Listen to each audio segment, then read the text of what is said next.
typiquement un phénomène de défoliation.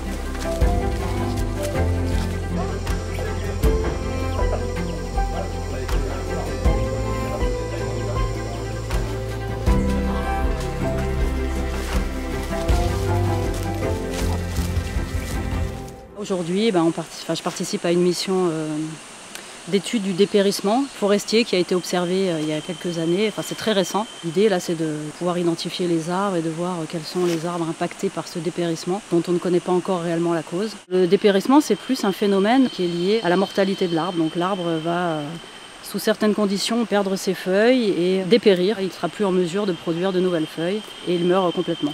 On se trouve dans un patch de forêt dépérissante et on est en train de récolter des données terrain sur l'état sanitaire de la forêt, donc des arbres de plus de 10 cm de diamètre, mais aussi du sous-bois, l'état des palmiers, l'état de la strate herbacée.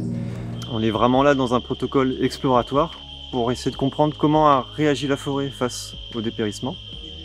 Est-ce qu'il y a des espèces, des essences qui sont plus résistantes que d'autres? Et conjointement à ça, on fait également des relevés de sol pédologiques pour voir quels sont les types de sols sur les placettes qu'on échantillonne. Savoir est-ce qu'il y a des contraintes liées à la teneur en eau dans les sols par exemple.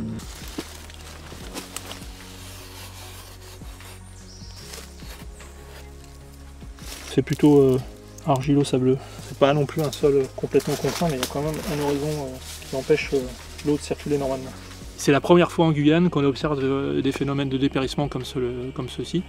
Et là, on a à peu près pas loin de 10 000 hectares entre le nord-ouest de la réserve de la Trinité et la réserve biologique de Lucifer des Coups. Et on développe des systèmes de suivi par image satellite qui vont nous permettre de voir est-ce que ce phénomène s'étend et va s'étendre ailleurs sur le territoire.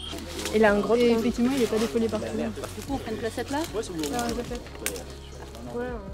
Ce protocole, c'est une première pierre pour la suite d'un projet de recherche de plus grande envergure avec des financements et là vraiment pousser la recherche au fait des variables explicatives, du suivi biodiversité, de mixer différentes données climatiques, pédologiques pour essayer de mieux caractériser et comprendre et suivre sur le long terme.